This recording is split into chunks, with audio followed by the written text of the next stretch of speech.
What's up, guys? It's Austin here. Just before the episode starts, I want to let you guys know that there was a bit of issues when we were recording the episode. So during the episode, you guys will be hearing some echoing, some cracking, some background noise, this and that. Just want to apologize about that. It will be fixed by next episode. And with that out the way, hope you guys enjoy the episode. I just think that since Abdia, the reason why he didn't perform that well, I think was the era of Westbrook on the team, right? So he wasn't getting much touches either. He had to play a style that he wasn't normally normal to. And then you traded Westbrook. And he's like, yes, I got time now. And then now they're bringing another guy. Kuzma comes in, they're like, fuck me, bro. So now at this stage of his career, he's at a point where he's like, I can start cooking a little bit. Exactly. I can have my sauce, my seasoning. Right. But then Jordan Poole comes in. He's just like, damn, fucking hell, finished, man. Damn, bro, Ratatouille can't give me a break. Literally, they go from they from Westbrook and Beal. It's like, okay, Westbrook's gone. Maybe I'll get the ball. Then Kuzma comes in. He's like, fuck. Then Westbrook leaves. Oh no, Beal leaves. He's like, okay, maybe I'll be second option. Fucking Poole comes in, man. Whew. I feel for Rob. I feel for it, but when he does get the chance, like in the past as a rookie, he was just like, you're gonna miss some, you're gonna make some. It's how it is. Much better, much more consistent. Exactly. Free Abdia, man. Free Abdia and Kispert. They're like two jail cell roommates, man. I feel so bad for these guys.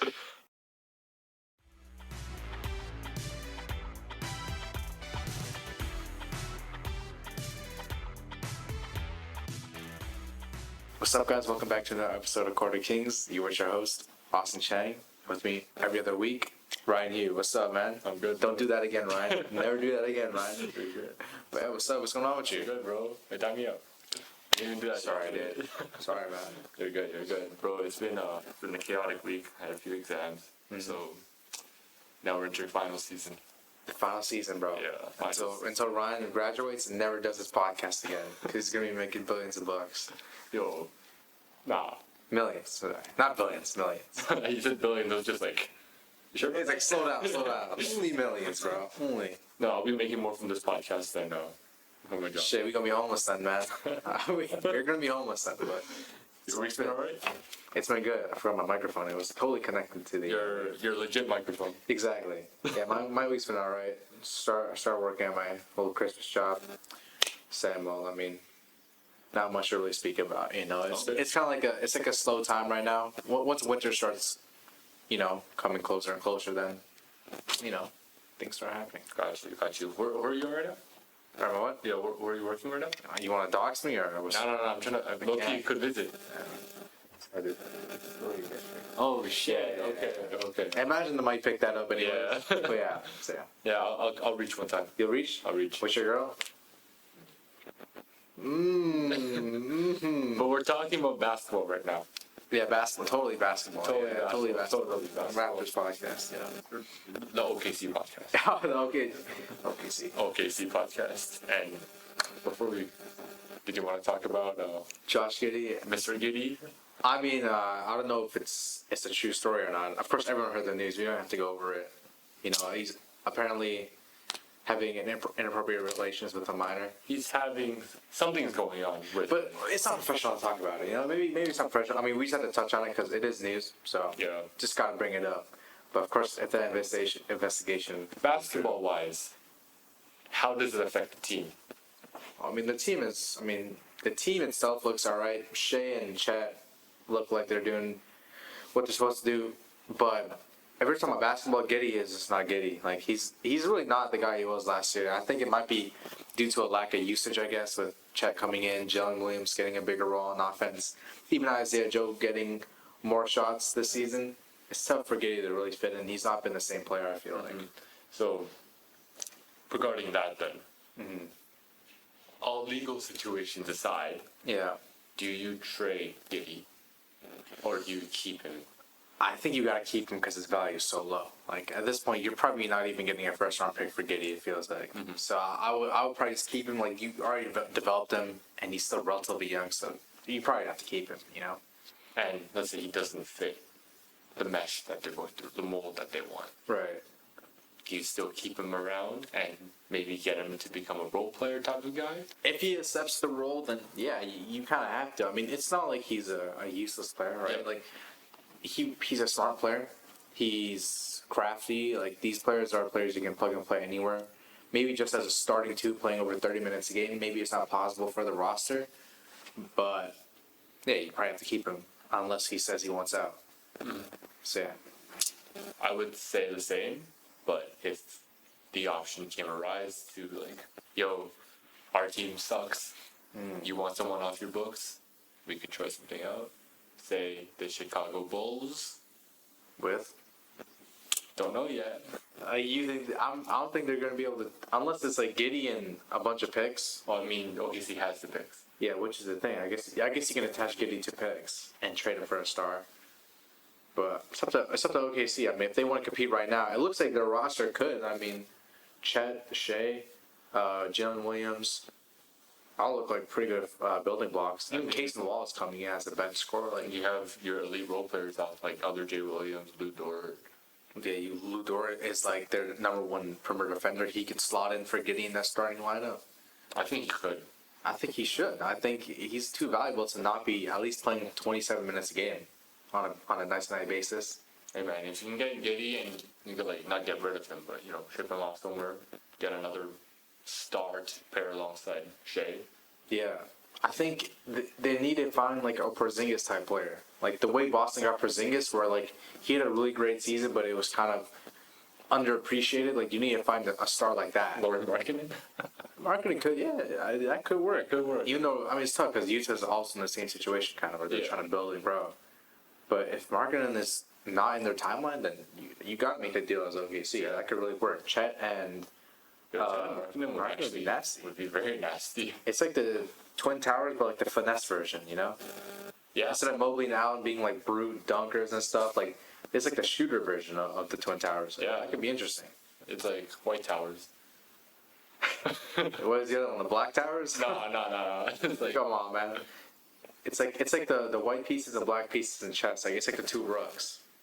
ooh, I like that. That's what it I reminds do me like of. that. I That's do what like reminds. It's like the white rooks on OKC and the black rooks on Cleveland. Cavs, yeah. Not racist. It's a chess. It's a chess metaphor, all right? It's all strategy. It's all strategy. It's all strategy. All right, so we did talk about the Thunder. So I don't have them listed as anything today to talk about, but Yeah. if you did, do you think they would be like a contender entering this year? Wait, who the OKC? Yeah. Contenders entering this year? Yeah, because they're doing pretty well. I know it's early, but they're doing very well. I would probably say not because here's the thing. Maybe in 2016 or 2017, like I could see it. OKC like this roster, young stars and stuff, but the way the West is built right now, it's tough because there's Denver, who's contender. The Lakers, the Clippers, you kind of still have to say it's. I think they're just a step below like the true contenders. Like I think they're definitely a playoff team, which I said they weren't going to be. Yeah. That's my fault. I think they're definitely built to be a playoff team. It's just how far can Shea take them, which is tough because you don't have a real supporting cast around them. So if they get more production or one of their players takes that next step, then yes, they could be contenders. But right now, I think it's just Shea and a bunch of other guys still. We'll see. You think they're contenders? I think they have a good chance. That's interesting. Because you know what's an interesting team that's made it up top? Who? Minnesota. Yeah, Minnesota. Minnesota's been very surprising. They have. I mean, and I think it all comes down to Gobert being the guy who he used to be. Yes, sir. As much as you want to say it's their offense that Ant is doing great, I think it's really just Gobert being the guy he was back in Utah. He's been dominant in defense. I mean, their team, everything just goes down to Gobert just being able to protect the paint, allowing Cat to have more freedom. And even on offense, he's been actually producing quite a bit, like 14 plus points a game most games. That's good production for You have an Gobert. elite defender in the paint, and you have two elite perimeter defenders, Yeah, which Utah did not have. they didn't. So now that you have that, you actually have a very cohesive defensive and offensive unit in Minnesota. Yeah, and that's the segue to Jaden McDaniels, right? Yes. Jaden McDaniels has been insane since he's come back from injury. I mean, I think the first game back, or the second game back, they went to OT, and McDaniels was insane that game. Coaching. He started off 2 for 9 in that game, ended like, it was like 5 for 12 or something. He made like 2 threes in the clutch. Yeah, McDaniels is the real deal. Everyone says this is what I've been hearing. Yeah. You have your big three or like your perennial stars in Ant, Gobert and Cat. Yeah. But I personally say it's not Cat, it's McDaniels. You think so? I think it's McDaniels. McDonald's is the real trio for that. Cat is like that elite. He's not a role player, but like he's that. Oh, Elite you call him starter. an elite role player? He's like an elite starter. Damn, you call him like a glorified Bertans, son. Dang. I mean, I can see what you kind of mean. Because you take out Cat, not saying they should. Yeah. 'Cause he's been okay for them. Yeah. It hasn't been 2015, 2016 Cat. Right. But you take out Cat and you slot in McDaniels, and maybe you bring back Zach LaVine. I don't know. I like that. You know what? I can see what you're saying. Because it's a weird situation because a lot of these teams are building and like kind of growing. It's usually like the insane offense, right? It's like Cleveland was doing that. Even Utah when they first came out. I mean, I guess not Utah, but like Donovan Mitchell, he was like the superstar. Like it's like, oh, we have this offensive star. Okay, see now, but it's the defense that's the issue. For them, it's the opposite. It's like defense is Defense is fine now. And Gobert and McDaniels, that's all you really need. It's like the offense, so it's interesting to see what they're going to do in the future. Because, yes, Cat is, by his definition, the most talented three-point shooting center. I would say he's the best center shooter of all time. You say so? I would say so. Okay, that's a fair take. But because Cat has not been reliable in the playoffs, Yeah, for sure. and you need someone that can get you at least the second option. And we know Ant's already the first Yeah, option. he's definitely first. Let's say you get another guard, another wing that can help you contribute that. I'm looking at someone on a shit team that can just come in and destroy other teams on offense, and they already have the defensive identity, right? Yeah. That's why I said, like, I know Levine hasn't had the hottest start this season, but he starts slow. He's picking up now, Yeah, especially in yes. Chicago. You get him in, you send out Cat. That means you get picks from Chicago too, Right. because he is technically the better He's player. a better player in that deal for sure. So I really like where we went there, honestly. I mean, Levine on that team does seem interesting, and the fact that other teams that want to trade for Levine, they don't want him as much because of defense. So I think you're correct in saying that Minnesota could really like damper that weakness by having such a solid defensive foundation. Cat's not an amazing defensive player either, Yeah, I mean, so it kind of does work it out. does work out. I like that. I really like that. I really like that. Because you just slot Ant down to the 3, McDaniels to the 4, Levine at the 2, and Conley still at the 1, and he's still producing pretty well. Yeah. Because he does not need to score. He doesn't. And his whole job is just to be able to shoot and to facilitate Yeah. and to lead. And that's what he's been doing, I feel like. He's been like the real veteran presence that a lot of other teams need. Like if Memphis had Conley, I mean, I think Memphis wouldn't be in the hole they are right now with Conley on that roster. Yeah. I really think so. For real. And then that bench is pretty solid too. You have Kyle Anderson coming off, Nas Reed right there. Like, that's just two pretty good defensive. That's a defensive identity team. Chris Finch is doing his thing there. Yeah, I'm really happy with the production they've had. And another team I want to segue to, Yeah. I think we were talking about Minnesota enough, I guess. We talked about the rooks. We talked about Mobley and Allen. And I think for the last few years, it's been a speculation because the way that modern offenses work, it's like you have a 5-out offense with a lot of shooters. Cleveland kind of went against that, having Mobley and Allen on their roster. And I just want to ask you, do you think Mobley and Allen could make the Cavs a contender and really have them going all the way? Right now, they're what in the East? I think they're in the middle of the pack. They're like 500 right now. But They started slow and they're picking up recently. I remember then when we last did the podcast, they were like below 500, but like just barely. If they're at 500 now, I think they can make the push. I think they can make. Do you think that Mobley and Allen could be a viable choice for a contending team? Do you think they can go all the way with those two guys? That was the question that a lot of people had because they've had Garland and Mitchell. I want to say yes. You have not saying it's a terrible defense, but the Cavs' main defensive identity stems at the perimeter with like Isaac Okoro, and then I guess Mobley can also play on the perimeter a bit too. I guess. And then your paint is secured by Jared Allen and Mobley because he's just everywhere. Yeah, he's And yes, you do have liabilities on Darius Garland there, but Mitchell has picked up a little bit more. I still think he's a minus defender, but He's back in Utah compared to now. He's picked it up a little bit.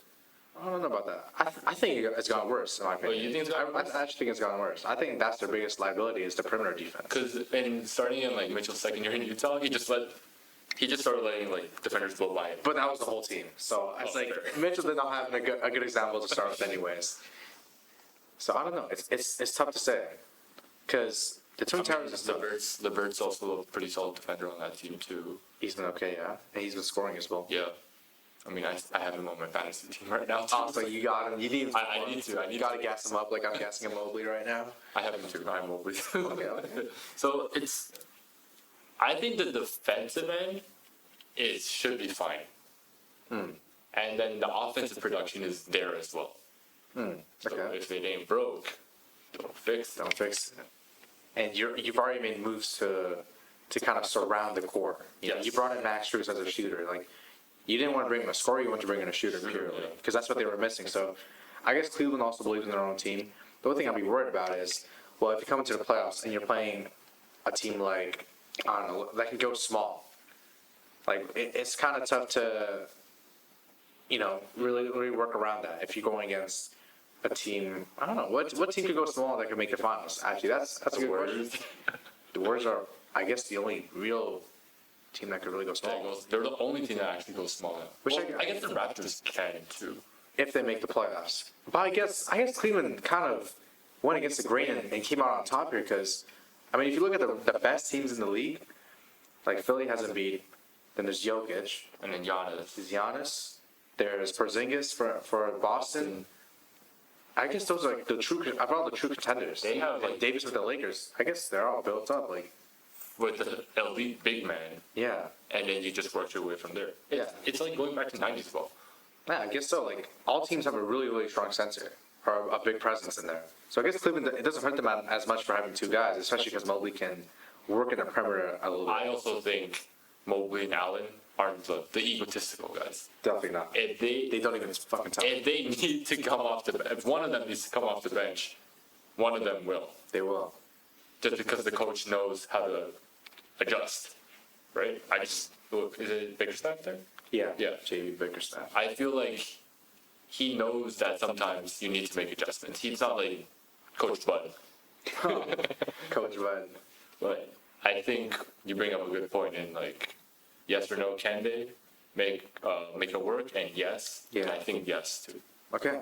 And also, I mean, let's not just talk about Mobley now. They have a rookie coming in that because I think who are the ones injured? LeVert is injured. LeVert's injured right now. Rubio's not even playing. Rubio's not playing, and I think Garland was injured. Garland was Or injured. no, it's Mitchell that was injured recently. Hamstring or groin? It's one of those, right? It's one of those, but Mitchell was the one that was injured. I think it was a groin. They have had Craig Porter Jr. step in, and he has been a real treat for the Cleveland fans. I mean, him coming in. What was that, Ryan? Whoa, what's going on, man? Why is there am I falling in love with Craig Porter Jr.? Bro, what the hell? No. He has been. Yeah, I caught that the last second. Craig Porter Jr. has been really interesting for them. I mean, his score, he's reminds me kind of like Sexton in a way. Like, when he first came onto the scene, 20 and 10 guy, that's what he was in Cleveland. But he's been attacking the basket. He's been able to shoot the ball a little bit. And if he's able to continue with this production, I think Bickerstaff already said that he plans to have him in the rotation. So if you have a guy that you can rely on off the bench to kind of like a Malik Monk, Cleveland is really solid coming into the playoffs. If they make it, obviously, if they make it. I think Cleveland will make it. Right now, their curse lies in the first round Yeah, because they've been bounced in the first round by last 2 years already. yeah, And last year they had Mitchell. The year before they didn't. But even with Mitchell, New York kind of like. yeah. The New York loss hurt. Yeah. It did hurt. And I was expecting them to make it to the second round, which was crazy. So, adjustments need to be made. They did address some of them in the offseason with that addition of Max Strus, locking in Karis LeVert, but they really need to figure out what the next step is. Yeah, it's all about showing out in the playoffs. Yes. For them. I think they should make the playoffs. It's just about if they can perform. Again, it's very early. We don't know yet. Yeah. It's what, Yeah. 4 weeks into the 6 weeks into the season? Yeah, it's like about 20 games in, almost. Yeah. So listen, hey, I'm saying Mobley, He's that guy, man. Let's be honest. You see the production when you look at Yeah. fantasy. Oh my god, I'm geeking, man. He's like a double Yo, machine. people keep asking me to trade for him. I'm just like, Yeah, same here. I'm like, I'm not here. I'm not doing they're it. trying to trade me like Kawhi for him. I'm like, I'm not doing it, man. Mobley he's him. He's him. We did talk about elite big men just now. Let's move our gears quickly back to the Magic. Let's go to the Magic now. I was like, you try to elite big man. I'm like, on the Magic. Well, Mo Buck, big guy, big guy, Paulo big guy. Paulo Boncaro. Banchero. I wish it was Paulo Banchero, but No, I love Boncaro. I think it's just so sick. It's just so. Boncaro is like. Banchero sounds You're a Boncaro guy. I'm a Boncaro guy. I guess. It's like who's that other player before? And I just messed up his name, but I just like this. There's another guy like that. Ooh, I don't know what you're talking about. It's not Banchero. Oh, Vucevic. Oh, Vucevic. You like Vucevic? I like Vucevic. Oh. I like Vucevic. It just sounds cooler. You like the you really like that. I really do like the Cheerios. No. I go Curios. Nick Curios, the tennis player. Oh yeah. Do you think the Magic are legit? Where are they right now? I think they're in the playoffs. Second. They're second. Yeah. Do I think they're legit? Probably not. I mean, as much as I want to believe in them, it's tough. They have it was second year in Bankero or third year? Yeah, second year. Second year in Bankero. I think second year in Wagner as well. Wagner's third year. Third year. So it's like you have these two young guys. Them two, they've been producing. And even last year, they were producing. So what that means is that they have other guys stepping up on their roster. I think the one guy who has been stepping up is Jalen Suggs. He has come in and he's kind of been their starting guard. And he's been pretty decent, I feel like. He's a guy that, he reminds you of like Pat Bev in a way, or Dylan Brooks, where he's super gritty. Yeah. He likes to get under people's skin. And if he's able to keep it up, I could see them sneaking into the playoffs for sure. Like, I could definitely see it. At the Because second seed. second seed, no. Second seed, no. But like, I think they're in the playing mix baseline for sure right now. So, I guess that doesn't mean they're legit. I mean, what would you say is legit for them? I say 6 seed. 60 is I legit? think 6 seed is very possible for the Magic right now. You know what? I could see it. I guess not that I'm really looking I at don't it. watch Orlando a whole lot. I watch their highlights. Come on, man. But Of course he sees 60 from From that. what the highlights are saying, what the production I've been seeing, right? Yeah. It's nice. They don't have just that one play that they keep going to. A lot of their plays going like swinging the ball around. Oh, they're not doing Bankero ISO anymore? No, it's working. So it's real basketball. Yeah. There. So I think they have a good shot at sneaking into the playoffs as a 6 seed and making some noise there. I can see that. I mean, the East is not as solid as we thought it was. There's a lot of teams that have been falling, like the Raptors and Bulls especially. I mean, Bulls were. I guess. I mean, coming to the season, people did have some optimism at least. So it really opens up doors for teams like you said, the Magic. I think the Hornets also could maybe sneak in. The Pacers are definitely the way Halliburton's playing. So it's interesting. So I guess you're right. I guess the East is not as competitive, and if the Magic can keep up this pace that they're playing with, yeah, they could definitely sneak in. So I guess they're legit. I have to change my answer. So now, because they're legit, you always need that one guy to like give you a bucket when you need it. Oh, come on. We know who the guy is. But let's say he's too young. He doesn't have that mentality yet. Beccaro. Yeah, but let's say he doesn't have that mentality. He doesn't have it. yet. Okay. Are you bringing in someone? Because you do have a few draft picks and you do have a few assets to trade. Do you bring someone in to help them out? At the All-Star break. At the All-Star break this year? Yes. This year, probably not. Probably not. Why? This year, I think probably not because you still don't know who your guys are. I think you're still rotating, especially with Fultz, Anthony, and Suggs. These are three guys that you really don't know who is the guy that you want to keep. So if you know exactly who you want, because each of these guys, they bring different things to the floor. Suggs is a defensive guard. If you want to keep him, then you want to bring in a guy that can maybe shoot. Like, I guess Colin could work there, I guess. But if you want to keep Anthony, then he's a scorer, so you need someone that could be more complimentary. So I don't know, maybe bring in Tyus Jones or something. But if you keep Fultz, he's like the ball dominant guard. Then you bring someone who's more off ball, who can provide more shooting, like you bring Heel. So I don't know. I think it depends on who your guys are and who you want to build around. That's what really determines who you want to bring in. So I think this year might be too early for that because they're really just bursting onto the scene. I think you have to give it maybe a year or two, like Memphis is doing, even OKC is probably doing it. So I think maybe you wait a year or two. I'm on the opposite side of that. I'd say yes. You bring in a guy right now. Maybe it might mess up some chemistry like right away, but because you've already started the season strong, you have your number one and your number two guys. Yeah.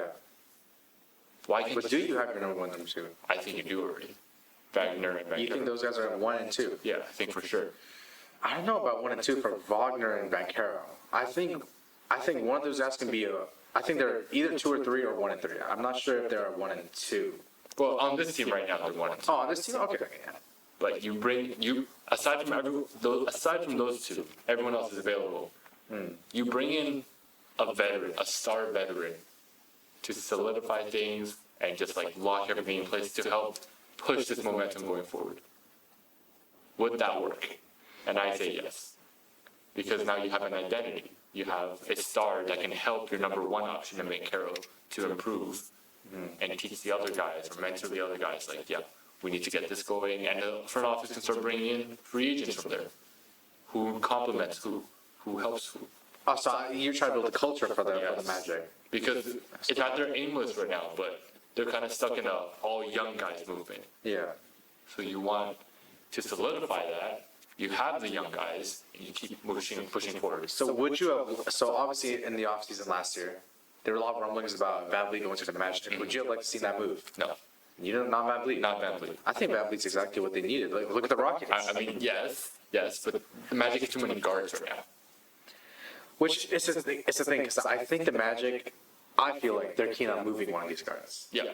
Which would allow VanVleet to play with one of those guards and then one of them come off the bench, which I wouldn't mind. I So wouldn't who mind. would you have moved for VanVleet?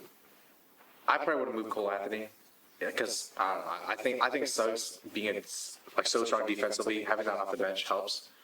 I think I would just have it because and Anthony, I think he has the most value out of those guys currently. Probably. So I think you just have to move Anthony for that. I think he's also the worst shooter. Anthony, Is he? definitely not. Fultz is the worst shooter. Oh, And Suggs. Fultz just has a He's the starting best job, shooter. right? Sorry? Fultz just has a starting job, right? Yeah, Fultz has a starting job, I think. That's why I kept thinking he was a good shooter. Yeah, I was like, he's their best shooter. Probably on the whole roster. Holy shit. I'll probably have to say he's the best shooter on the roster. So would you want to sacrifice that then? For VanVleet, probably have to. I mean, at that point, you're probably hoping for some of your other guys to pick up the shooting. Probably. To become shooters. Listen, the Rockets signed VanVleet, and there were a lot of like, why would you do that for that much money? I get that the money Was big. is big.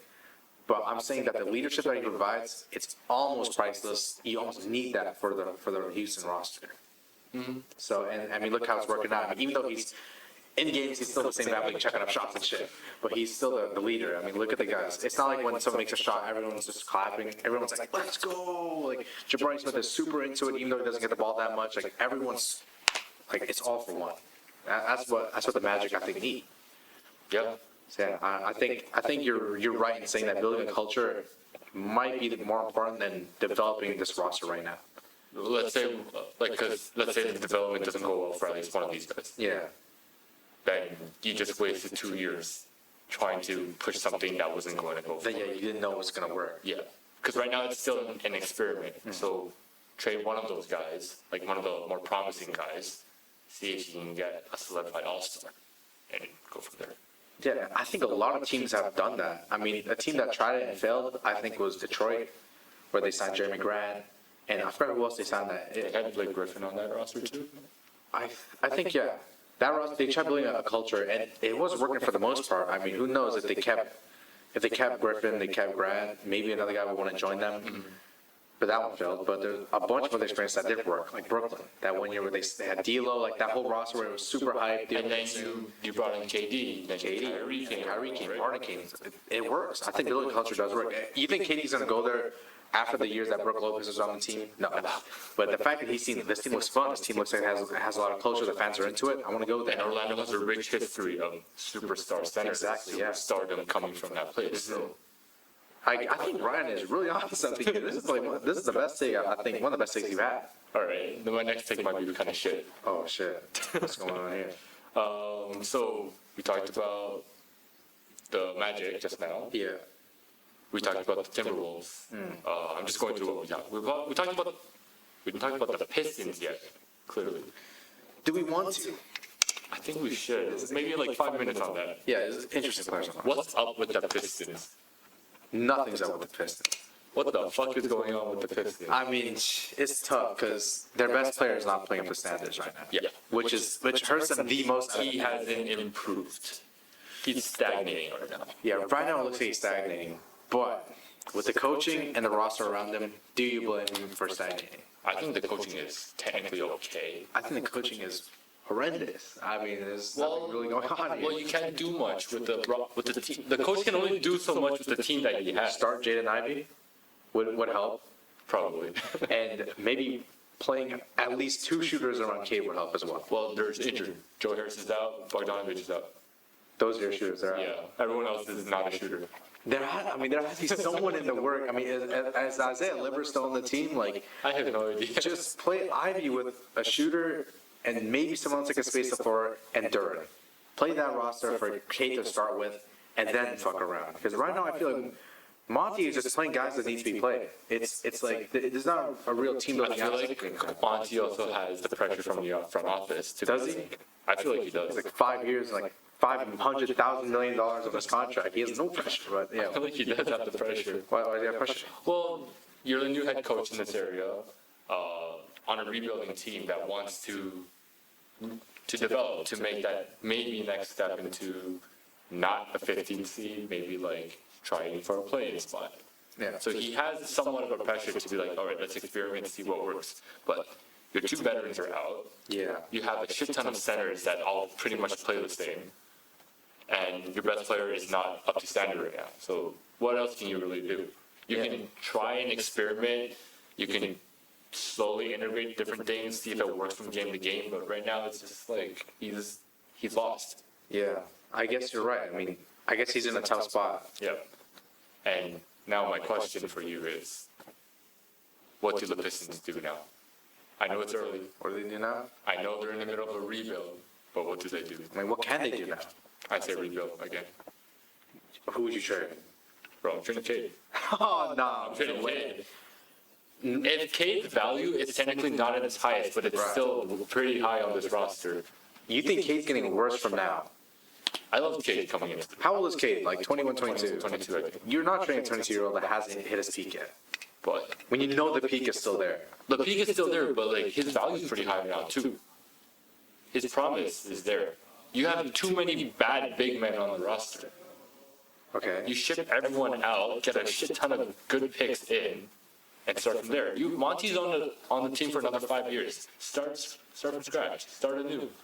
I think the issue with that is you have no point guards on this team that are even playable. Cade is the only point guard that you can play, and he's your best player. If I'm trading Cade for like more picks, most of the time I'm getting more shit point guards, and I already have shit centers. It's tough when you have no decent players except for point guards, because your best players are Ivy, Cade, Duran. Those are your guys. But what if you just build around Ivy and Durden instead? But why would you do that? I mean, what's the point of doing that? And you bring in another like solidified point guard. Is Like, Cade not, pretty young. I think Cade at this point, his baseline is solid starting point guard. That's his base. That's his floor. You can work with that. You can keep Cade and still build. But his value is pretty high. Like for that roster, it's pretty high. But it's not as his highest. His highest was right before that, and his highest is it's been 3 years. So his highest is not. Again, Cade's also very injury prone. I don't know if I want that. He's injury prone. Pretty injury prone. He couldn't even play like past 60 games the last 2 seasons. Well, he's had one real injury last year. And the first year, it was like a freak injury. It was like, I'm not sure like what you really want from Cade at this point. Like, it's not like his body is frail. Like, if like I mean, injuries the injuries are already scaring me right now. He's not Iron Man. It sounds like you're really low on Cade. That's what I mean. I love Cade coming into the draft, but it's been disappointing to see. Is it because you wanted to trade for him and I said no? Is that why, Ryan? Is that what's going on? No, I'm playing with you. No, I guess injury. Well, I don't know. Like him being 22, he's still growing. I think there's no way you trade this guy. He's the number one pick. You've already tried to build around him with Duran and Ivy. Like, there's no way you give up on it now. If you give up on it now, then why would another player even want to be in the team? If this team has no promise for their young budding superstar, then why would I want to be there and not get expected to be traded? So I don't know. It's tough for the front office as well. If you trade Cade now, it's like you have a really bad rep, I feel.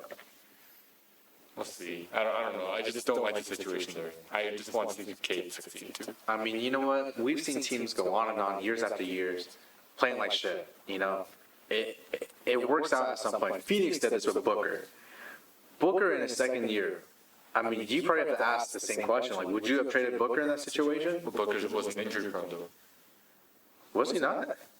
Booker was pretty solid. He never really. So that's what's stopping you. That's what's stopping me because if your best player is someone who got injured pretty frequently and couldn't even complete a whole season, I don't know if that's someone I want. I'm not labeling Cade injury prone. There's no way. I mean, not yet. I mean, you never know what happens, but right now, I'm not. That's not his label. I mean, it's just a freak injury that happened. I mean, if he's comfortable with playing off-season games, playing against Team USA, going hard off-season, then like, I mean, that means he's comfortable with his body. It's not like Kawhi Leonard. Like, if anything, I would have to say like, Jokic is probably more injury prone than Cade. Like, if these players aren't playing off-season ball, if they aren't going hard in the off-season, that means they don't really want to like waste this energy or risk getting injured. If these guys are comfortable with their bodies in the offseason, that means they're probably confident in their health and stuff. So, I don't know. It's too early to label Cade injury prone, in my opinion. If he gets injured this season, ACL tear, okay, then I can see it. But right now, I have to knock on wood for that. and you know what? Let's move on to another shit team. Because you know what? Why? It's fun talking about shit teams. So the Trailblazers have started the season really, really slow. Yeah. And Scoot is injured and he's been playing bad. And you haven't seen real promise from Aiden either. So at this point, Shaden Sharp's been pretty good. he's been good for sure. But everyone else has been, and Brogdon's been okay. But if you're the Blazers, you kind of have to make a move by midseason. Yeah. So what move would you look to make? Because there's actually a lot of options. Scoot is a rookie. So I would probably leave. Right, he might be injury prone. Yeah, that's fine. But injury prone rookie is different from injury prone third-year players. I mean, he's like 21 still. That's the difference. He came in at 18, which is the difference about third year difference from player to player, in my opinion. I guess, fine. But there is one guy that I really want to move on from. It's DeAndre Ayton. Yeah, there's 3 names that you could really go with here, or even 4. Okay, let me see if I can name them. Yeah. Ayton, Grant, Simons, Brogdon. Yeah, those are the 4. And Simons would be more on the outside, because right now he's not playing. I mean, Rob Williams too, to an extent, but he's Well, right now he has no trade. he's out. He is like the most injury prone player of all time. Yeah, you could probably trade him for like 2 second-round picks. the 59th pick for next year's draft. Or the Jay Crowder special, the 5 second-round Five picks. second round pick. Maybe you might have to pull that off if you're. Like Gary Payton, Jay Crowder type of deal. Yeah, like the 5 The second D Bay as well. Yeah, The elite role player deal. the 2022 special, man. That was a crazy offseason. That was 3 5 second round pick deals in one offseason for Jay Crowder. That's crazy. for Bossman 99. That's a tough one. But yes, those are the four players I would consider moving on. And Aiden would be the first one off the list for you. Why Aiden? Well, dominating has not been dominating. So you expect something to be coming out from the center that you traded Dame for, right? I guess, yeah. But I'm not seeing shit happening. He's what, 8 points a game still? 7 points a game now? He's picking up. He's picking it up. Okay. The last few games has been actually really solid. I haven't watched Portland, but from the fantasy stats, Okay, let's look at right now, actually. I'm going to look at stats right now. On Young Fantasy, because the second player though, Jeremy Grant, he's pretty solid, I'd say. yeah, he's been performing pretty solid. He's been pretty solid, but if you're a rebuilding or tanking team, you don't want that many wins. Yeah. So you think he's too good? Yeah, and you can get, for Jeremy Grant, you can get like 2 first-round picks, 3 first-round picks even. Easy. The way he's playing, yeah. Yeah. Easy 2 first-round picks. So, and then you just, Orlando. But Grant, Probably not. I just don't like that deal. Nah. It doesn't work. But I'm just saying, you send him to another team that could use his talents. I don't know. Just trade the 4s and 5s to teams that already have 4s and 5s. Why not? Right? Why not? I think you probably, I mean, coming into the season, you want to trade Brogdon. Yeah. And I think Brogdon is still the move here because he's actually playing pretty solidly too. Very far. I mean, he's the only point guard on the roster at this point. Somehow, Simons is Still coming off the bench. I'm not sure. I don't think he is. There's no way. I mean, but coming to the season, it's like, well, he's the guy that's probably the odd man out. I mean, you probably want to play the other guys more. Scoot's out, Simon's out, he's starting. So I think you have to move him. It's the best case scenario. He's going to give you at least a first round pick at the minimum. So I think he's the guy that has to move forward. Aiden, though, I think I would still hold on because, well, you have him for another 4 years, I think.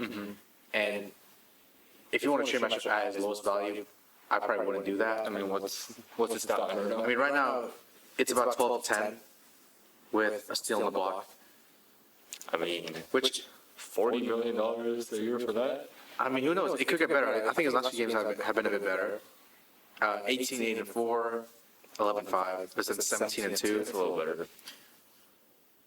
It is a little bit. 17 and 12, I mean. And then 22 and 10 a few games before that. Okay. I mean, you expect more from him. Well, double-doubles all around. Yeah, which, I mean, I don't want to, compare it too much, but like, Evan Mobley kind of has the same numbers in a way. Around the same The numbers. only reason why I'm judging it a little harder I'm is saying because numbers. I know they're different players. it's just because it's a max contract, Yeah. which I personally did not think should have gone out, period. But they were their hand was kind of forced. Phoenix had to do it. Yeah. Otherwise, he dunched with Pacers for nothing. Yeah, exactly. And you know what? I'm an Aiden believer, and I have been for a long time, especially since the bubble. I've heard this a lot. playoffs. A lot. Listen, man, he locked down AD, he locked down Jokic. And they made the finals with him as a starting center, and even in the finals he played solid as well. He was probably their second best player for some of these series. If he can just get back to that, then he will be worth the money, I think. If he can get back to it, which is this team, does he have a reason to get back to it? No. Does he have a coach that's telling him to get back to it? No. Monty's not doing it. And who's the coach right now? Chauncey, right? He's not doing shit. He's one of the worst coaches in the league, I think. He needs a coach that's just going to tell him straight up. If there's a team that I would want to trade for him, which I don't think there's a way for it to happen, it would be Sacramento. I would love to have Sabonis and Aiden paired up and have a coach like Mike Brown. Yeah. Just get into him. Ooh, Steve Kerr. Steve Kerr won't stay shitty. You don't know that. I don't know. From the clips I've seen, he's not really looking to develop. Pajemski doesn't want to develop. Kuminga hasn't developed. Moody, like not playing these But guys. are you really developing 18 at this point? He's a solidified 23, 24. But he has a role in a system now. But you know he can do more as a coach. And as a coach, you probably want him to do more. Okay.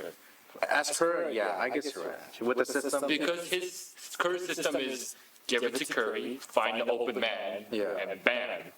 Right? Yeah. Look at Kevon Looney. He doesn't do a whole lot on that team, but when he knows his role, he knows to grab the board, he knows how to get blocks, right? Yeah. And he's been doing it tremendously for the Warriors. I think you're right. On some nights, he's like second or third best player for them. Yeah. And that's just because he knows what to do. If Ayton goes to the Warriors and figures out what the hell he needs to do there, they're solid. He's another Andrew Wiggins like type of story there. That's actually true. That's true. And the things that Aiden does, like obviously, because I said no because of I want Aiden to become a star. But if you're saying for Aiden to be in the system of the Warriors, I 100% agree. Because listen, Aiden, his best role is right now catch the board, dish it out, 5 passes, block shots. And if he's on the Warriors, he's just a better Kevon Looney, which it sucks for Aiden as a player. Because obviously, like, to see him become a star and turn into a role player, it sucks. But if you wanted the best for him, yeah, him on the Warriors would be insane. He's a decent playmaker. He looks for passes more than he wants to shoot the ball. He's a smart guy. Yeah, he can make a free line jumper, which helps. Looney can't do that. He sets strong screens when he has to. Yeah, I think you're right. In that role, he would be the best fit for the Warriors. The only issue there now is the cap. Yeah. The money, it just doesn't work because of the huge ass contract that he's on. But system-wise, I think DeAndre Ayton to the Warriors works a lot. If you're willing to, would you move Thompson? Yes. For Ayton? Yes. Yeah, I would have to say so too. Because dominating. Are we going into the Warriors now? Sure, why not? Warriors have been struggling a lot. Yeah, to say the least. They're what, under 500 now? I did not know Like that. 7-9 or something. They keep losing in close games. It's a shame. Yeah. But Warriors, CP3 is working. See if there is working. Curry is just doing his thing. But Curry 1v9, it seems like. But it's mainly Clay. And I loved Clay 2016, 2017. It's tough to see a guy from a superstar go into a role player type of state, and it sucks. Yeah, especially because he started the season extremely slow. Yeah. That was a real issue, and it He didn't did help. start last season slow too, and Right. he led the league in threes last year too. He did pick it up. But I think that a big thing about Clay right now, and I don't want to bash him. Clay was one of my favorite players all the time. I modeled my shot after. Yeah, everyone has at some point. Yeah.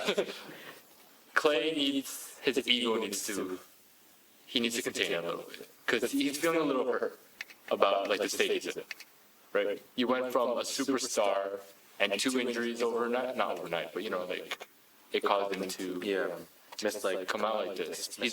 He's no longer the best perimeter defender. Definitely not. His 3-point is shaky now. And yes, he has 4 wings, and yes, he's still technically a starter, but I don't know if he's on par with. He's not top 15 in shooting guards in the league anymore. Yeah, I mean, we would have to go do that, but from the early season report, yeah, probably not. Like, It's not anymore, so. it's tough. I mean, obviously Thompson, recently he's been picking it up. Yes. Which it happens. Like, I mean, obviously it's like still 2 weeks into the season, so you never know. But right now, I still believe in Thompson. I mean, I always believe in slow starts. Every fantasy year, I know what happens. Like, if a guy starts off slow, I know at some point if they're a star player, they're gonna pick it up. Yeah. What are you looking at my notes, Ryan? I'm looking at this guy.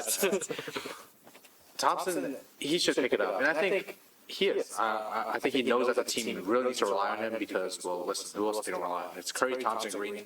Their whole roster got mudded after the whole KD situation. The roster has been pretty slow. I mean, they've gotten good contributions from role players some years. That's how they won a championship with Gary Payne and Otto Pointer stepping up. Right now, they need Clay. And I think the Warriors, at some point, they're going to step it up, which I hope so. They're still projected to make the playoffs. Yeah. By like everyone. Yeah. It's not surprising, but it's just Concerning with the slow start for yeah, it's very concerning. because he also was getting old, so you never know if this could stay. That big 3 is old. Is it the oldest big 3 right now? It has to be. It's like the Spurs almost. It's like they're all 33 and above. Yeah. So 34, 35 for most of them actually. yeah, I think Clay's exactly 33, and so was Green, I think, right? Green is 33, 34, yeah, and Curry's 35. Yeah, so it's tough. It's tough, which is why I think Warriors are gonna pick it up because of some guys on the roster, which I have seen that. It's been intriguing. Obviously not Corey Joseph. He's just been. I feel like he's the same. But every team he goes to, he just like, kind of misses a few threes, gets a few fouls, and subs out. Yeah. That's what he does in the team. So that's what he's doing for the Warriors. But Podziemski is looking great. He's looking like a all rookie second season vibes. Sarge has been great. He's been shooting lights out. I feel like. I think so. I think Maybe the games I would watch. yeah, okay, because sometimes he's like he's doing his thing, he's catching that 3 and blah blah. Blah. The next game he's like just standing there. No, you know why? I think Sarge is one of these guys that like he gets so pissed sometimes. Like when he just plays angry, I feel like. Probably. So when he's on, he's like on fire. He's like hyped up. But when he's playing like shit, he's just pissed off. That's probably what we see happening. But Moody needs to play more. Yes. Moody, his whole career has been solid. He comes in, hits threes, plays defense, but just doesn't get PT. He's like the guy that the coaches love to play. Yeah, But never does. he never plays. And he's just on another team and become like Alex Caruso. For real. That's what he's going to be because he's a really good shooter. I mean, I was surprised because when he first came to the league, I thought he was like a defender kind of player that could finish, but maybe the shot come I thought around. he was just a defender. Yeah, right? Yeah. Now he's just a really solid shooter. So if they could somehow find a way to play him, you know what I'm saying, Steve Kerr, they could really make noise. And isn't Wiggins is out right now, right? Yeah, but he's playing like shit too. No, but Wiggins has always had a slow start to the season. Too. The only outlier was the All-Star year in Yeah, like 2021. crazy All-Star year. That was the only year he had an exception. But Wiggins was always known to have like slow start and then pick it up. Yeah, later. also inconsistencies. He Yeah. kind of was like a long cold guy's whole career. But like in Minnesota, that was much more evident. Now that he has a system in Golden State, I don't think they'll be that bad. Yeah, and you expect him to pick it up. Yeah. His role is not difficult. He gets a lot of open shots. He cuts. Like, he shouldn't be missing this much. And Clay just, I say they should move on from Clay if the situation gets worse from here. And you know, because Curry's window is only that big. Yeah, very small. And yes, Clay, you've done so much for Not very the, small. you've done so much for the culture here, so much for the city, but if the paycheck you want next year is a max contract, I'm sorry, Yeah. we'll let you go. Gotta let him go at that point. It sucks, but it's true. So, now my Warriors question. Let's say at the All-Star break right now. You're looking over the stats, you're looking over everything. You can make the playoffs, but you gotta let go of one of your big money guys. Who are you letting go? For sure. Out of those, I guess two guys, Green and Thompson. Oh, you're letting go of Green. Because Green is shit in any other system. Yeah, it's tough. But who knows? Maybe a team like the Lakers can make it work. I'm saying Chris Paul. Oh yeah, I guess that's the guy. He's under the radar for it. We didn't even talk about him. We barely touched Paul because I don't see any real big faults for him. Yeah, he just kind of does his job. I guess Chris Paul might have to be the answer here. Because Green, the reason I would maybe look to let him go is because he's looked like he's been diminishing pretty fast. Like, he's regressing pretty fast. Which is why maybe you look to move him, but I guess the value's not there. Chris Paul, maybe you could see something. I mean, what would you expect back from Chris Paul? Well, right now, what's the stat line? It's like he's double digits in assists or I think it's near 10 assists, right? near 10 assists. It has to be near 10 assists. Because you sent Draymond Green out, no other team can use him. Yeah. He's designed specific. It's like a duo. It's like you have Curry, you need to have Draymond, but you can have Curry on his own, but you can't have Draymond on his own. Every time Curry gets injured, Draymond plays like shit. Obviously. I mean, you see what he did with Rudy Gobert? Why you do that to my boy Gobert, man? I'm a Gobert ride or die. If I can get money in the streets. But yeah, you look at Chris Paul's stats, like 9 and 7. not bad, Not bad. especially for coming off the bench. The issue is that he's ball dominant. Yeah, That's the issue. Like, I don't think a team is ready to give him the ball. but he doesn't need to score anymore. Look, he's okay scoring 9 points a game. But he needs to get the ball. I feel like a lot of teams have players off the bench who want the ball already. Like, if the Knicks probably don't want him because I run that quickly with the ball off the bench, you know? So it's tough. If you can get, I mean, what would you want though from Chris Paul? If you're trading Chris Paul, what would you want back? I mean, That's a real question. If I'm trading Chris Paul, I'm expecting some role players that can help him contribute. Some role players that can contribute. Yeah. I don't know if you're getting that from Chris Paul. Which is why I brought up Green because like maybe you could get that from Draymond. Green on another team is not going to work out. Who knows? I think He's going to get waived, sign LeBron for a season, and go back to the Warriors. It is. us as watchers of the game, we watch the games. We have a different mindset than the GMs that analyze the game, or even analytic guys. Like maybe another team looks at Draymond and says we could fit him in. So who knows? Who knows? I say Chris Paul or Thompson. Fair enough. Fair enough. They have been underperforming Thompson. So I mean, I wouldn't hate to let go of Clay I just can't see him in another jersey, man. I just don't want to see it. if he did it. Theoretically, let's say. Another team. Yeah. The only team I could see him in a jersey in, only because I see his jersey stuff on Twitter a million times, is the Lakers. I want to see him on the Lakers because him and LeBron will be next. I was going to say the Lakers too. And he's from LA too. But they'll never trade with each other. They will just never trade with each other. The Lakers and the Warriors are just never doing it. I mean, you mean LeBron and the Warriors. Yeah, sorry. Not Rob and Lakers. It's LeBron's decision at the end of the day. They'll never trade with each other, but I can definitely see Clay moving on to the Warriors at some point. Yeah. If the Warriors choose to let him go. For sure. which I hope doesn't happen. Legacy-wise, storybook-wise, Don't want that to happen. I don't want a Tony Parker on Hornets. oh god, that would be tough. Yeah, let's move on to another team. Let's move on to the Another next team in Chicago. Chicago. Okay. All right. What you got? Oh, you said what you got? I thought you said Chicago. I was like, Oh, yeah. Okay, no. we could, but like, No. what do you have? Okay, I want to talk about this because it's been a really hot topic. LA team, the Clippers. Ever since they brought in Harden, it's been a tough fit. They've been losing, like what, 6 out of 7 They games? had like a 7-game lose streak, and then they went on a winning streak. Yeah, and then the first game they won was off of a buzzer beater. Yeah, pretty much. Like Harden hit from it. Harden. Which, I don't know. The fit's it's been tough. I think before the trade, the thing that makes it different, it's not like they got him and they played like shit. If they were playing exceptionally before the trade, they traded and then they played like shit. I mean, what's the lineup? Well, how does it work? I really don't know because I think Paul George is your number one. I think George is the number one guy. The way he's been playing, Kawhi is 1B. I'd say right now, you have James Harden as your point guard, which, a side note, mad respects to Russ. Yeah. This guy came in and said, fuck, we're not working right now. Let me come off the bench just so the first unit can be a little more cohesive. Right. I fuck with that a lot. Especially because this season, I would argue that he should be starting. He deserves the starting spot. Yeah. The reason why he signed back with them, I wanted him to go to Phoenix so bad.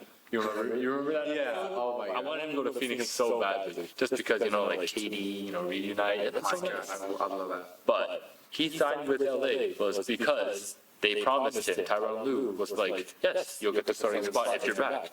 And he had it when he came from the Lakers to the Clippers. In the playoffs, he proved that he was a starter. Exactly. But Steve Ballmer made the choice to bring in James Harden. It did not work. And this guy, Russ, voluntarily told Ty, let me come off the bench, let me work with the second units, with the first unit, and get a little more comfortable. That's a real human moment. Like you're a superstar, you're an athlete. You're a former MVP. Yeah. And yes, you might be on the decline.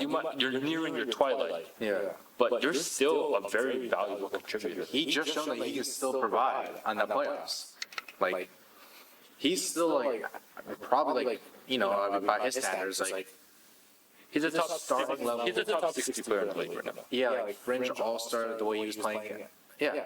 And he's saying, no, I'm going off the bench because I know that this team needs to build chemistry. Yeah.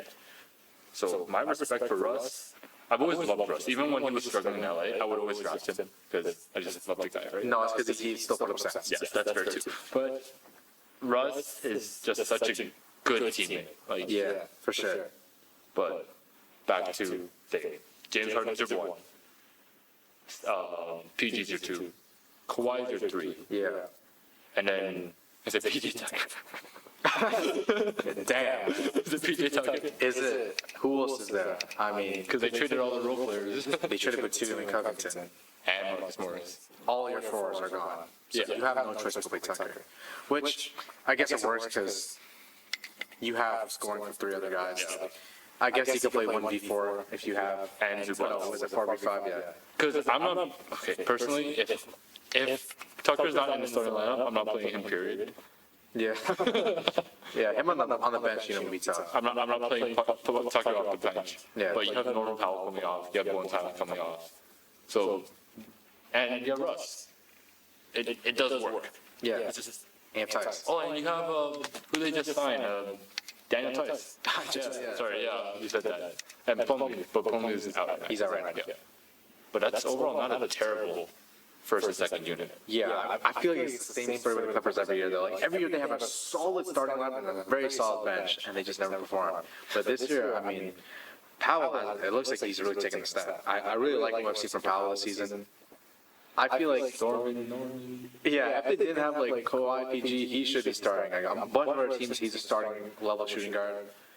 And I don't know. I think the way they've been playing recently, because they've been picking it up, it looks like it could work. Because Zubac is my guy. Zubac is your guy. Listen, Zubac is my guy, man. Fantasy, I don't care. I keep bringing up fantasy. Bro, Well, that's the easiest way for us to determine. yeah, to show the stats, right? Yeah, exactly. This guy, I don't care what he does.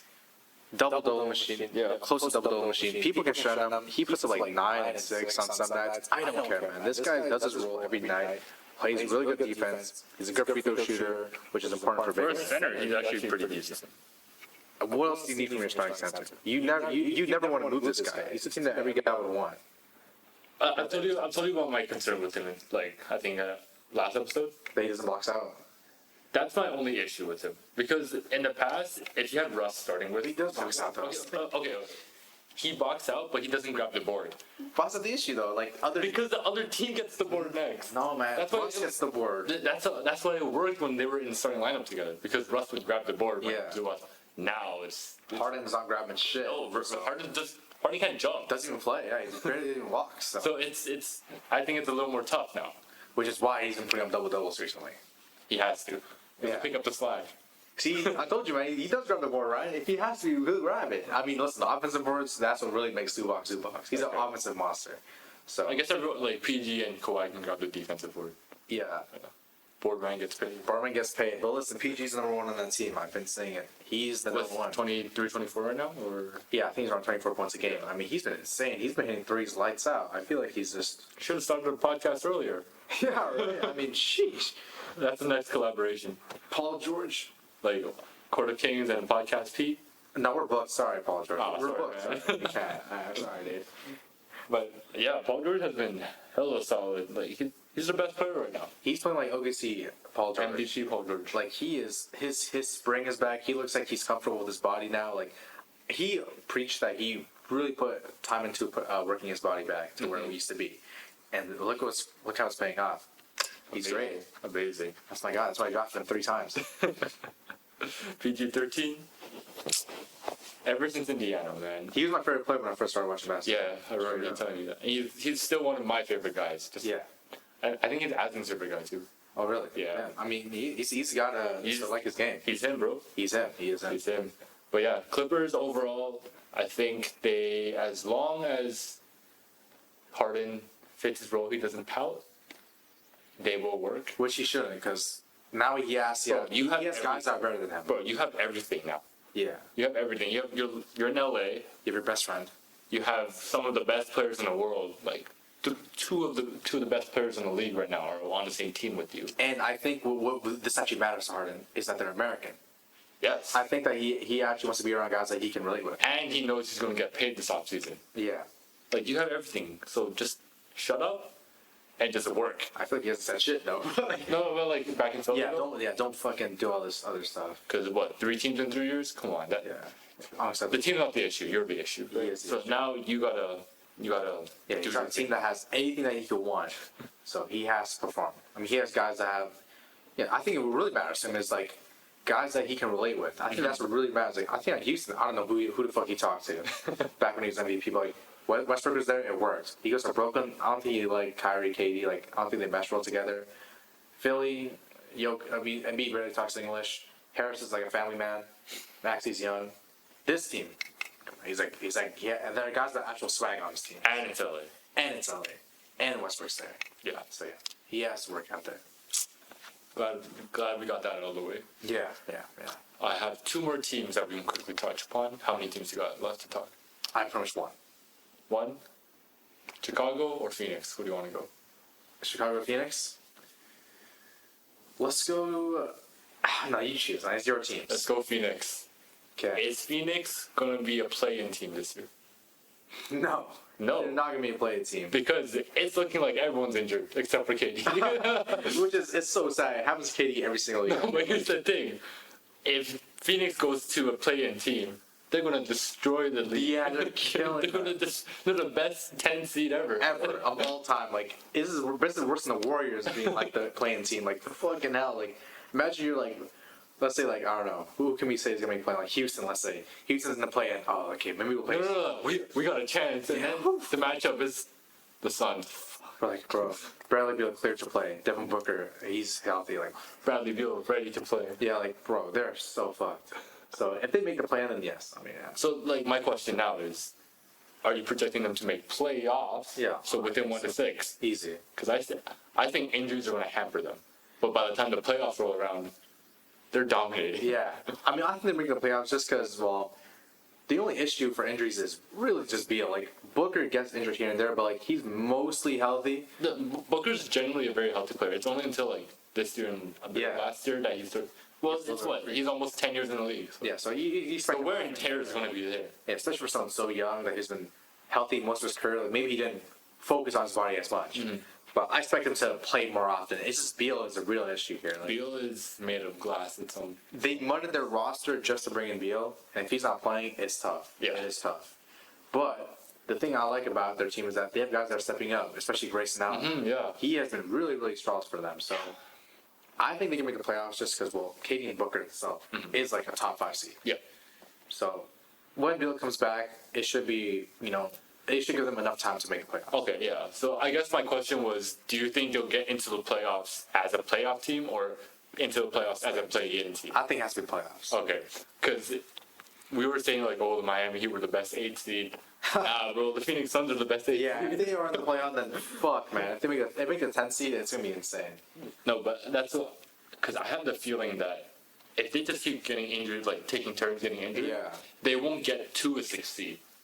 That's fair enough. But by the time playoffs roll around, the GM's like, nah, bro, you gotta play. I spent all my money on this. I don't give a fuck if your back hurts, Beal. You're getting the fuck on the floor. That's what he's gotta say. I mean, listen, they're Beal's probably still gonna hit like 25 a night, even with a hurt back. You would hope so, yeah. He probably is. I don't know. Maybe his back is gonna hit him with the Ben Simmons. It's gonna actually make him unplayable. So you never know, but you expect at least 20 from him. Yeah. But yeah, that was my very quick talk about the Suns. Them being a playing team, that's hilarious. So yeah, your turn. Yeah, okay. I'll talk about Washington. Okay. This team, it's disappointing not because they're losing, it's because the way they're losing. You thought Poole was gonna be a tank commander. I mean, he's worse than a tank commander. Bro, he's a private, bro. He's like a BF-10 bomber commander, man. This guy is playing like suicide bomber. No, that's what he is. He's a suicide bomber. This guy's playing like shit, and they're losing. It's crazy. I've not seen a worse start from a player. I mean, the first 5 games were like, okay, at some point he's gonna pick it up. People start putting the over on him. He just never got better. I don't think he's had a good night. You know why? What? Washington doesn't have baddies. No, man, they had Ruby Rose show up for a game, and he still played like shit, bro. She even bet the over on him. This guy is just...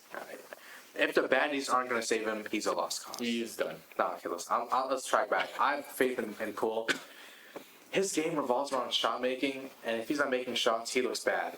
So you would expect him to make more shots. That's the thing, because it's not like these guys are shit. Like, he's a good basketball player. So he's going to make shots at some point. He's at least going to go 45% from the field, You would hope so. So I think it's a really slow start. But Kuzma hasn't picked up the slack, at least. He's been the real tank commander. I feel like us seeing on the Wizards is just a meme at this point. Like, it's just so shit. So I don't know. I mean, okay, a real thing I want to talk about for them actually being impressive. Okay, they're playing Poole and Kuzma. They're having them touch the ball, take shots all this time. They need to get guys more touches on the team. They need to get people involved, bro. The one guy I think that can actually make a jump to like an 18-point per game scorer, Corey Kispert. Kispert probably can. He's been really good this year. I mean, when he gets the touches, he shoots the ball lights out. You mean when Poole and Kuzma are on the bench? Yeah, when they're on the bench, he actually gets to touch the ball. Him and Abdia. But Kispert's been really lights out. He attacks the basket. He's a good finisher, good free throw shooter, solid player, knows what to do. They need to get him more touches. Yes, for real. Abdia. I was going to say, Abdia, I was surprised he didn't mention Abdia because he was like, what, the first round pick a few years ago, right? Yeah, right? And he's the guy that everyone expected to really take a step. That's why Kispert has been so surprising. I think he's taken the jump over Abdia on that team. That's fair. I just think that since, like, Abdia, the reason why he didn't perform that well, I think, was the year of Westbrook on the team, right? So he wasn't getting much touches either. He had to play a style that he wasn't normally. Exactly. And then you traded Westbrook. And he's like, yes, I got time now. And then now they're bringing another guy. Kuzma comes in, they're like, fuck me, bro. So now, at this stage of his career, he's at a point where he's like, I can start cooking a little bit. Yeah, exactly. I can add my sauce, my seasoning. Right. But then Jordan Poole comes in. He's just like, damn, fucking hell, finished, man. Damn, bro, like, Ratatouille can't give me a break. Literally, they go from, they from Westbrook and Beal. It's like, okay, Westbrook's gone, maybe I'll get the ball. Then Kuzma comes in, he's like, fuck. Then Westbrook leaves, Beal leaves, he's like, okay, maybe I'll be second option. Fucking Poole comes in, man. Whew. I feel for Avdia. I feel for it, but when he does get the chance, like in the past as a rookie, he was just like, "You're gonna miss some, you're gonna make some." It's just how it is. Much better, much more consistent. Exactly. Free Avdia. Free Avdia, man. Free Avdia and Kispert. They're like two jail cell roommates, man. I feel so bad for these guys. And the other two guys, I feel they need the ball more. Tyus Jones. Yes, Solid point guard. You need he him. left Memphis to get the ball more. Yeah. Especially since Ja would be the dominating one. Right. But he went over to not even touch the ball. You know what it is? I think they have the worst coach in the league. I don't even know. Is it Wes Unseld? I'm not even No, sure. it's not Wes Unseld. That's their GM, I think. Whoever their coach is right now, I was gonna say Billy Don. No, he's Chicago's coach. he is the worst coach in the league. The worst. All the games I watched, like 3-4 Wizards games this year. It's insane how bad his coaching is. At the end of the games, it's like they purposely throw the games. They don't give the ball to Tyus Jones. Another guy that needs to get the ball more is Gafford. He's a really good finisher at the rim. Gafford they need to run more pick and rolls instead of lobbing it from like fucking. Like instead of Poole doing like this, throwing loves like behind the set. No, like it's- just give him the ball, man. Like people are surprised on what Lively's doing. Like Lively's so good, this and that. Like Gafford does the exact same thing. He just doesn't get the ball. Yeah.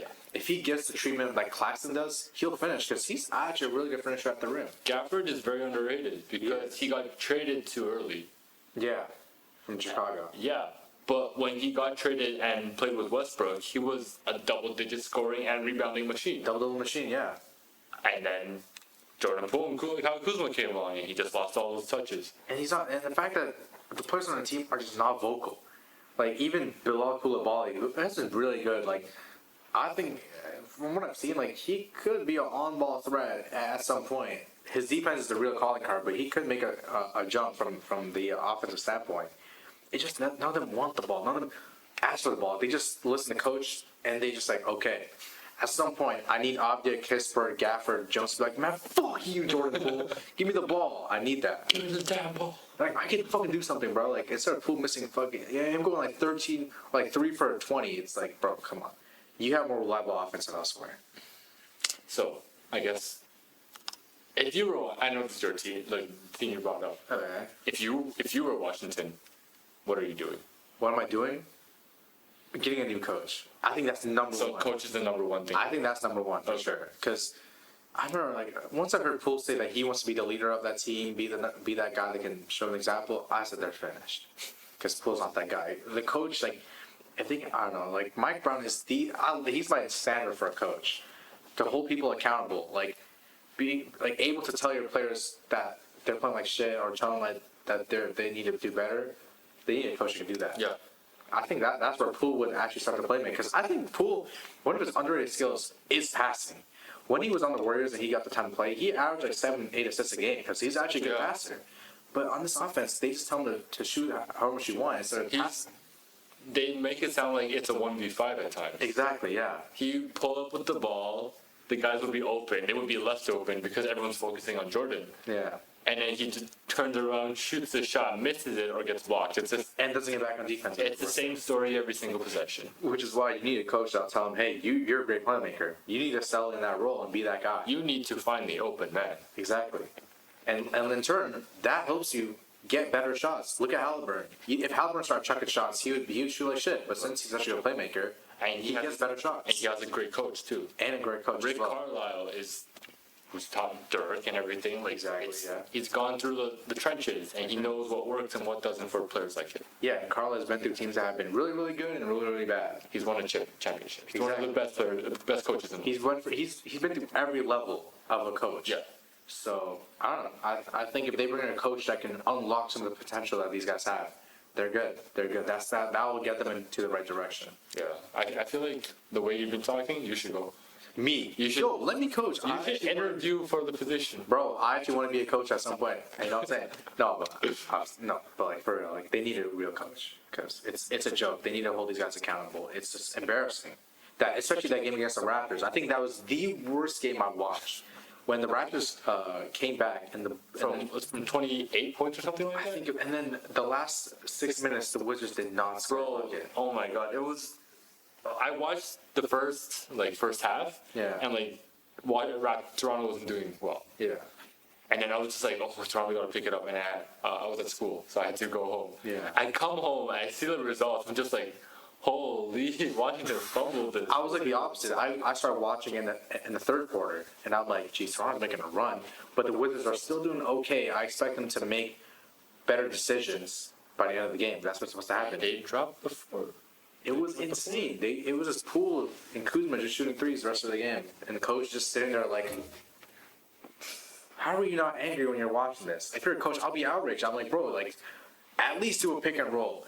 At least look for other options. Give it to Gafford in the low post. Look for something off ball. Like, what the fuck is going on? At least use the other players on the court. Holy. Especially when Abdi's best skill is playmaking. Yeah. Kisper's best skill is shooting. Yeah. Jones' best skill is playmaking as well. Like, why are you not trying to utilize these skills? Get an off ball screen for Kisper. Give the team some options. Like, it's a joke what the coach is doing for them. Washington's mentality is whoever gets paid the more touches the ball. Yeah, exactly. That's what it is. That's what it is. Such a joke of a team. Washington pisses me off. Yeah, like watching their games, I just get pissed off because the coach is so fucking shit. I guess we have to end the podcast with another shit team right now. Let's go, man. Chicago. Ooh, Chicago. Are they blowing it up? Yes or no? Yeah, they have. And if you were to blow them up, Who am I moving? which are the players you're moving? Because I have 4 very clear ones in mind with some destination of where to go as well. I'm just trying to think of the order you would go in. Yeah. So, I think 3 of the guys are probably obvious. Who's the 4th guy? Caruso. No, other than Caruso, who's the guy? Who's the guy? Vucevic, DeRozan. Vucevic, okay. Because Vucevic hasn't been terrible. He's actually been pretty good. He's been good. Yeah. But the thing is, you have Vucevic's talents can be used so much better elsewhere. You don't want to keep a guy on the wrong side of 30 Yeah. On this team. and his team. This lacking. And because he's doing so well, think of the assets you can get in return. Yeah, especially this is his peak value you're gonna get him. Yeah. Yeah, he's probably the guy you have to trick the most. I would say. DeRozan and Levine is tough. Caruso, like, you can move him because his value's high, but I wouldn't mind keeping him as well. That's the thing. Like, him being on a roster which 29, 30 years old right now? yeah, like he can be a good veteran, I think. But you could probably get more value out of him. I'd say if you get Caruso can win you a championship. Yeah, him being like a guy. Him coming off the bench can help you make that. Like, I think a team that should target Caruso are the Lakers, Yeah, finding that. back to LA, or Milwaukee to Yeah. cover up the defensive stuff that. To replace Grayson Allen in a way. Yeah, Yeah. I think those are the 2 destinations that he should aim to go for. And he makes sense on any contending team, which is the thing. Yes, So, that's but the those thing. are 2 teams you would really look at for sure. Because they need that defensive point guard, defensive guard at least. Yeah. Which the Lakers definitely need. I mean, they have nobody on the team that can defend. And you can put Caruso and Dame in the starting lineup, and it will work It will work. beautifully. Yeah.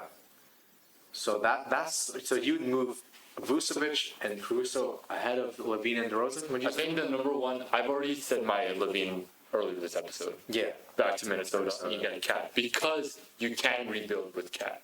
Or you can at least build up Cat's value a little higher to trade later on. Yeah, later on. While you accumulate picks, yeah. Yeah. So I say Levine to the Timberwolves. You bring in Cat. DeRozan is a little iffy because there's only so many places you can send DeRozan to, but he's their best player this season, I'd say. And you know where the best players want to go? To LA. Yeah, if he goes to LA. Not saying it wouldn't work, but AD has a good second option now. LeBron doesn't need to do everything, especially in the playoffs. And let's say DeRozan doesn't do much in the playoffs. At least LeBron's there. Yeah. And DeRozan's not even on a max contract right now. He's on a 27 a year, Yeah. which is pretty good. Yeah, that's all. So you can send DeRozan and Caruso there. Let's say that happens. You get him more assets. I know the Lakers probably like owing other teams draft picks at this point. They're in debt now. Yeah, they're dead. But if it works, it works. Send Caruso to either the Bucks or the Lakers. Yeah. And Vucevic. This might be a little weird, but Vucevic I think actually fits in a lot of places As what role? as their starting center. But what does he do for you on like? He provides shooting Yeah, and rebound, which a lot of teams don't have in a big. which I think his fit's tough because rim protection is so needed in this NBA. It's tough for Vucevic. It's tough. Like Valanciunas doesn't get play time because of that. Vucevic, unless he turns into Brook Lopez, it's Not tough. at this stage. It's tough to see him finish games out, especially. But I think his fit for over the course of a season, it does work. Vucevic, I'm just thinking because for some reason, Orlando keeps coming to mind. Back to Orlando keeps coming back to mind. Oof. That's tough because you don't have a strong defensive 3, 4, and 5 at that point. Yeah. Like you have terrible defense. I mean, or also you send him though. That's the thing. Like I can't really think of a place that I would like to send him to. Because you don't want to send. No, not Brooklyn. Like I'll send him to San Antonio, if anything. Help Wemby. Yeah, because Wemby plays the 4. Yeah. I wouldn't mind playing Vucevic at the 5. Yeah, actually. Replace Zach Collins. Because Zach Collins is really good this season. Zach Collins has been doing well. He's been good this season.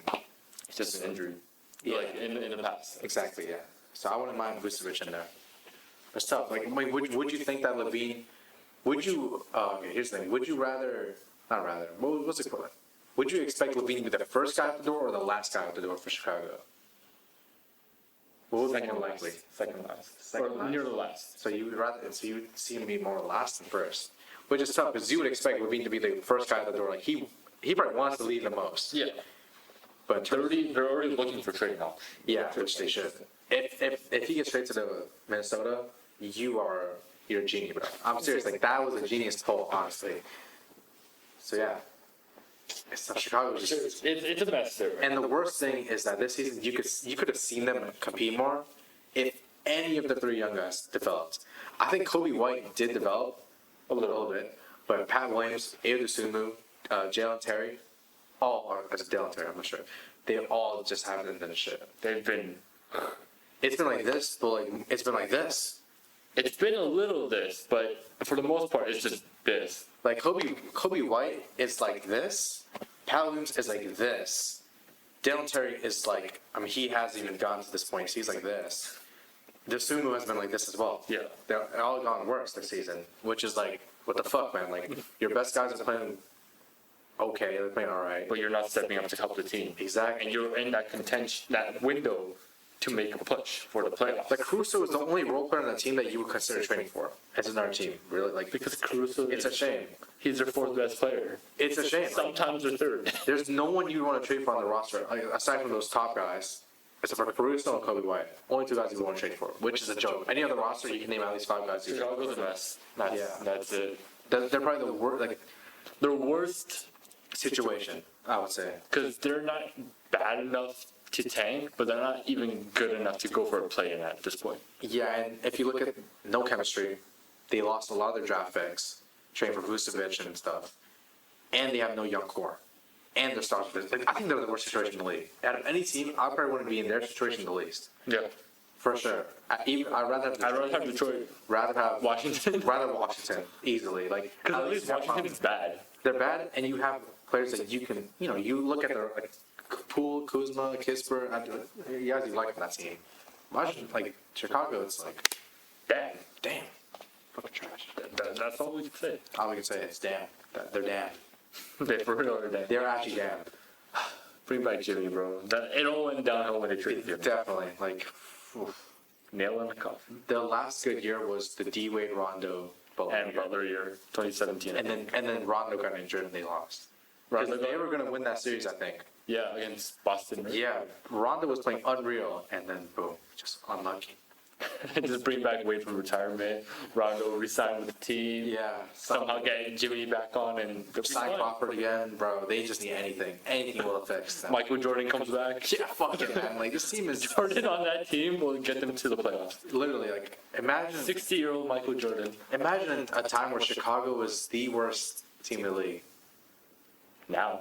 It sucks. Like a team with so much history, it's like you can't even fucking you don't even want their jersey because of that shit. I mean, I'll take the DeRozan jersey. I wouldn't. Please. I'll still take I one. don't want a Bulls jersey. Don't. That's the last thing I want. And that's the last team that we had planned today. Exactly. Yeah. What an ending for us. Well, any closing thoughts? Any closing words? Any closing words? Yes. Utah Jazz. Keontae George is him. That's my last words. How about you, man? My closing words? Toronto will make the playoffs for sure. Interesting. I All right. think that's for sure. Well, there you heard it, guys. That's another episode of Quarter Kings. We hope to see you guys in another 2 weeks, and we'll see you later.